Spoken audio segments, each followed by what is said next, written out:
Allez, il est 7h50 sur Sud Radio, c'est l'heure de retrouver Guy Carrelier. Raconte-moi une chanson et j'imagine, Laurie, que celle dont Guy va nous parler ce matin, forcément est interprétée par Jane Birkin. Et oui, Guy n'avait que l'embarras du choix. Un temps, Jane Birkin et Serge Gainsbourg ont donné naissance à de très nombreux classiques de la chanson française.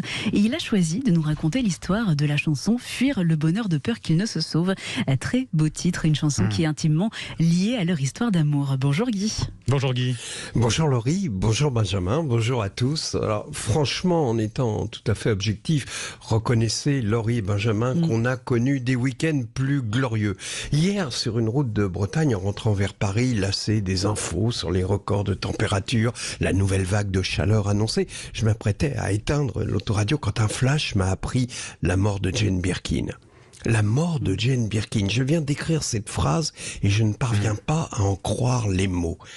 Et hier, quand j'ai entendu ça, j'ai pas cru non plus ce que je venais d'entendre et je me suis dit, ça y est, on est en plein dans la chanson de Michel Delpech quand j'étais chanteur. Vous vous souvenez, il nous faisait rire cette chanson à l'époque quand il disait, ma pauvre Cécile, j'ai 73 ans, mon rhumatisme devient gênant, j'ai appris que Mick Jagger est mort dernièrement et qu'on a fêté les adieux de Sylvie Vartan. Mick Jagger n'est pas mort, Sylvie Vartan chante encore et son rhumatisme n'a jamais gêné Delpech à 73 ans vu qu'il est mort à 69 ans.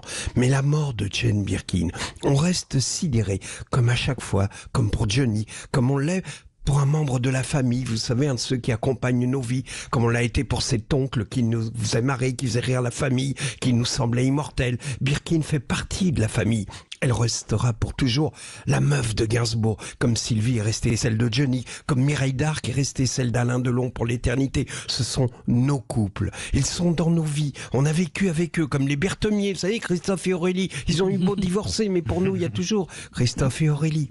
Pourtant, Birkin et Gainsbourg se sont séparés en 1980. Enfin, c'est elle qui est partie. Et Gainsbourg a souffert beaucoup et longtemps. 3 ans plus tard, il souffrait encore. La plaie n'avait pas cicatrisé et comme il avait besoin de savoir qu'il s'aimerait toujours, il lui a demandé de venir dans sa maison décorée de noir de la rue de Verneuil.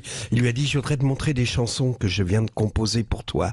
Elle savait que cette histoire de chansons n'était qu'un prétexte de Serge pour l'avoir marché à nouveau dans cette maison de la rue de Verneuil qui fut la sienne si longtemps, au point que toute sa vie, elle dira la maison quand elle parlera de la rue Verneuil.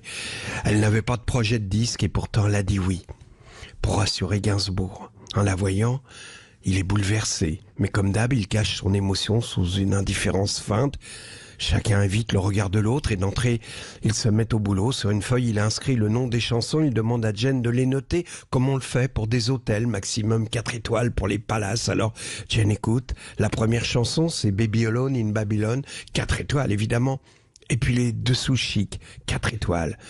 Et puis, Fuir le bonheur de peur qu'il ne se sauve, 4 étoiles. Et puis la chanson suivante, elle s'appelle à mettre 4 étoiles, mais elle s'aperçoit que quelqu'un d'autre a déjà noté la chanson. La chanson s'appelle Pull Marine. Gainsbourg lui arrache le papier des mains. Non, ça c'est pour Adjani. Alors Jane a senti la douleur de la jalousie lui brûler les entrailles. Alors ils se sont gardés, ils ont su qu'ils s'aimeraient toujours et elle a enregistré cet album. Le communiqué de presse nous dit que Jane a été retrouvée à son domicile.